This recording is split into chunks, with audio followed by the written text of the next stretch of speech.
इंजी भाई की तरफ सीधा हम जाते हैं। जी इंजी भाई क्या कहेंगे आप?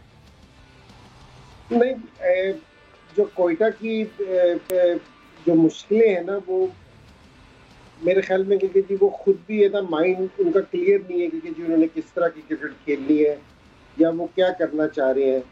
स्पेशली अगर बैटिंग में देखा जाए ना, तो अभी तक किसी भी प्लेयर का जो है ना बैटिंग का नंबर है ना, वही कंफर्म नहीं हो रहा कि जी किसने किस नंबर पे खेलना है और किसने कहाँ बैटिंग करनी है। और थोड़ा सा एक तो ये वाली बात तो बड़ी दफा हो गई है कि जी कौन से प्लेयर ने कहाँ खेलना है और किस नंबर पे खेल रहे हैं, एक तो ये नहीं पता चल रहा। दूसरा जो इनकी बैटिंग की सारों से बड़ी प्रॉब्लम आ रही है ना, कि इन्होंने किस पेस से स्टार्ट करना है। राइट। कल है ना, मैं आपको एक छोटी सी मिसाल दूंगा। कल है ना इफ्तिखार खेल रहा था, इफ्तिखार ने कल मेरे ख्याल में कोई 38 एक स्कोर किए हैं, कोई 30-32 बॉलों पे इस तरह उसने कुछ स्कोर किए हैं। 27 पे 39 किए हैं। 27 पे 39।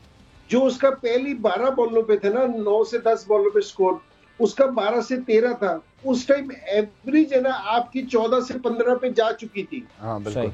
तो उस 14 से 15 पे एवरेज जाने के बाद अगर आप एक ओवर में 10-11 भी कर लेते हैं तो आप उसको पकड़ नहीं सकते। बिल्कुल। आपको वहां किस टाइम आपने तेज खेलना ये बड़ा जरूरी है, ये कोई क्लियर ही नहीं कर रहा। सरफराज ने भी कल जिस तरह 41 रन बनाया, कोई 30 से 32 बॉलों पे 36 बॉल आप 220 चेज कर रहे हैं और आपकी खेलने की जो सी पेस है, अगर वो आप इस तरह खेल लेंगे तो ये मुश्किल होगा। राइट। ठीक है जी, एवरेज अगर एक टाइम 12 से या 13 से ऊपर चली जाए फिर है ना काबू करना बहुत मुश्किल हो जाता है। तो इन द एंड में जिस टाइम 14 की या 15 की एवरेज चली जाए और कोई बैट्समैन फिर 12 रन की भी एवरेज से आके खेल देगा कि जी वैसे तो लगेगा तेज खेला है, स्ट्राइक रेट बड़ा अच्छा है, लेकिन टीम की रिक्वायरमेंट उस टाइम वाली नहीं है। बिल्कुल। और दोनों एंड से ना जो इंजी भाई बात कर रहे हैं, दोनों एंड से उस वक्त जो इफ्तिखार और सरफराज खेल रहे थे, दोनों एंड से जो है ना वो जो रिक्वायरमेंट थी उस हिसाब से खेले। नहीं, कल इंजी भाई ने जिक्र किया था जी एवरेज को कंट्रोल करने के हवाले से, कल भी आपने बात की थी। बिल्कुल जी, एवरेज देना आपने मौके के हिसाब से, T20 पे आपने रिक्वायरमेंट के हिसाब से खेलना है। ठीक है जी, आपको क्या जरूरत है, ठीक है ना। हमें 100 का स्ट्राइक रेट नहीं चाहिए, 125 का नहीं चाहिए, आपको रिक्वायरमेंट किस चीज की है।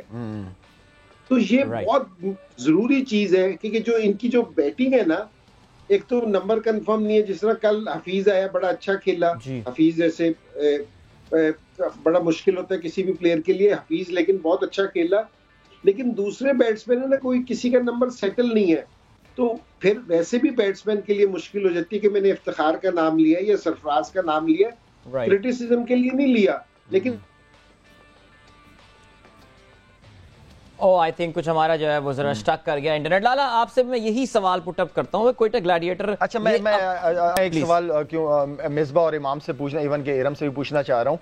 मुझे ये बताएं कि कल जो हमारे जो आजम खान खेल रहा है, खेला माशाल्लाह आउटस्टैंडिंग, जबरदस्त। क्या हमारे जो बॉलर्स हैं, चाहे वो नसीम शाह हो, चाहे हसनैन हो, चाहे हारिस रूफ है, हमारी हमेशा की फास्ट बॉलर्स की स्ट्रेंथ जो रही है ना, वो यॉर्कर्स रही है। सही। हमने कितनी यॉर्कर की हैं, ये बॉलर बड़े मेरे ख्याल में काफी क्रिकेट खेल चुके हैं ये लोग। इवन के वो स्मिथ हो गया, काफी क्रिकेट खेली हुई है।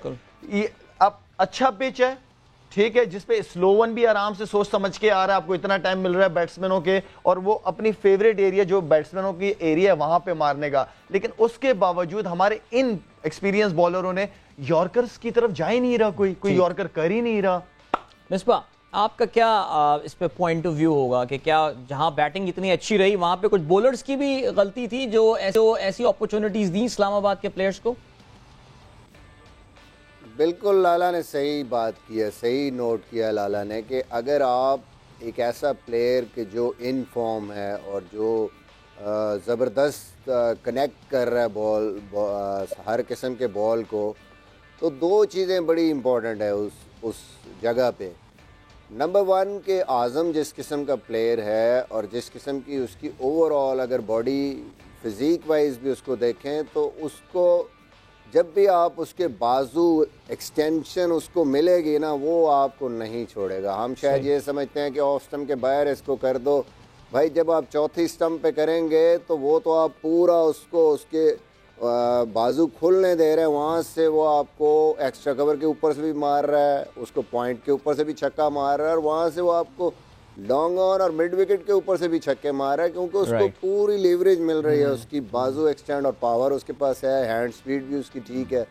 तो बेस्ट थिंग उस टाइम पे यही हो सकती है जो नॉर्मली हम भी वहाँ पे करते थे, कि उसको आप बाजू ना खुलने दें और स्ट्रेट अंदर वाला यॉर्कर मारें, सही, ताकि जिस तरफ को आते हैं उसके बाजू नहीं खुलेंगे तो वो उस तरीके से पूरी पावर के साथ शॉट नहीं मार पाएगा। नो डाउट कि उसके पास शॉटें हैं, उस दिन भी हेलीकॉप्टर शॉट उसने मारी है, कैच हुआ है, छक्के वो मार लेता है, लेकिन उस तरीके से शायद मार ना पड़ती। अगर आप सारे छक्के देखें, मोस्टली चौथी स्टंप, पांचवी स्टंप, वहाँ पे एक बॉल किए हैं कि जहाँ उसको पूरा मौका मिला है बाजुओं को एक्सटेंड करने का, और हसनैन और वो रिपीटेडली वही बॉलिंग करते रहे। तो आई थिंक के कोयटा थोड़ा सा अंडर प्रेशर हो गई, समझ नहीं आई उनको उस टाइम पे, और आखिरी 5 ओवरों में मेरे ख्याल में 92 रन हुए, मुझे याद है, पूरा मैच ही बाहर हो गया। बिल्कुल जी, और वो 3 छक्के जो 3 बॉलों पे 3 छक्के पड़े थे हसनान को, जाहिर है इमाम आपने भी देखा होगा कि वो एक ही लेंथ पे और एक ही जगह पे जो है वो हसनैन ने बॉलें रख के दी थी, और बिल्कुल जैसे कहते हैं कि प्लेट पे प्रेजेंट किया। Of course not taking any credit away इमाम फ्रॉम आजम, लेकिन आई थिंक कोयटा की बॉलिंग, जबकि हम समझ रहे थे कि ये गालिबन one of the best bowling attack इस वक्त पाकिस्तान सुपर लीग में होगा, लेकिन सो फार काफ़ी डिसअपॉइंट किया इनकी बॉलिंग ने। जी देखें, मैंने कल भी कहा था कि अगर आप पेपर पे शीट ला के देंगे तो मेरी कोयटा अभी भी फेवरेट टीम है, क्योंकि मुझे लगता है कि सारी चीज़ें कवर्ड है। लेकिन देखें, हर चीज़ की आप एक ऐसी टीम के अगेंस्ट खेल रहे हैं जो बहुत आपको लग रहा है ग्राउंड में भी कि एक क्लियर प्लान से और एक क्लैरिटी से आ रही हैं, और एक आप ऐसी टीम देख रहे हैं जो बिल्कुल ऐसा लग रहा है कि क्लैरिटी नहीं है उनके प्लान्स में भी और उनकी बैटिंग लाइन में भी। तो मेरे ख्याल से ये बहुत बड़ा इशू आ रहा है दोनों इसकी वजह से कि इनके ना बॉलर्स को क्लैरिटी नहीं है। देखें, आप अगर किसी भी टीम में होंगे तो पीएसएल में होंगे तो आप नसीम और हसनैन को अपनी टीम में लेके आना चाहेंगे कि आपके पास स्पेस भी है। लेकिन आप देखें, अगर आप यॉर्कर्स नहीं कर रहे, देखें जब 145 पे यॉर्कर आप करेंगे तो आपको बहुत एक्सेप्शनल शॉट मारेंगे तो आपको छक्का पड़ेगा। लेकिन इस पे बात वहीं पे आ जाती है कि आपकी कप्तान के साथ क्या प्लान डिसाइड हुआ है मैच से पहले, क्या आपके अपने प्लान्स हैं, क्या आपकी क्लैरिटी क्या है, आपकी मीटिंग में क्या बात हुई है। और मुझे ऐसा लगता है ये हम पाकिस्तान टीम में भी फील करते हैं कि एक होता है प्लान 1, तो जब हमारा प्लान 1 फेल हो जाता है ना, तो उसके बाद जरूर प्लान बी भी होता है कि हमने इसके बाद हमने यहाँ पे आना है। तो मुझे ऐसा लगता है कि हमारे बॉलर्स इतने एक्सपीरियंस हैं, लेकिन जब प्लान बी पे आता है ना, तो मुझे ऐसा लगता है कि उसमें ना थोड़े से, मैं उसमें अगर कहूँगा कि गूफ हो जाते हैं वहाँ पे, कि प्लान बी नहीं समझ आता कि प्लान बी है क्या, कि प्लान बी को हमने एग्जीक्यूट करना कैसे है। तो अगर आप देखें यॉर्कर्स करेंगे तो मुझे ऐसा लग रहा है थर्ड मैन पॉइंट दोनों ऊपर है, और आप फिर ऑफ स्टंप पे यॉर्कर्स कर, उन्होंने थोड़े बहुत जो यॉर्कर ट्राई भी किए वो ऑफ स्टंप के बाहर किए। फिर अगर थर्ड मैन और पॉइंट के ऊपर से आप अगर यॉर्कर करेंगे तो वो मेरे ख्याल से तो वो फ्री हिट है। तो अगर आप डंडों में यॉर्कर करेंगे तो उसके लिए बहुत मुश्किल हो जाएगा। तो ये थोड़ा सा क्लैरिटी पे बात मैं इसको कहूंगा ज्यादा, कि आपकी क्लैरिटी क्या है विद इन योर बॉलर, के आपको अपनी स्ट्रेंथ का पता है कि नहीं, क्या कि मैंने करना क्या है। तो ये चीज मिस कर रहे हैं पूरे टूर्नामेंट में ये। और बहुत इंपॉर्टेंट पॉइंट इमाम ने जो बोला कि डंडों पे यॉर्कर करने वाली जो बात की, आप देखें ओडीन स्मिथ ने जो उसको आखिर में बोल्ड किया था वो भी किया था, उसने हल्का सा पेस चेंज करके उसने जो एक यॉर्कर रखी और वहां पे Azam of course he wanted to go for a boundary as well, but that is all what he was doing.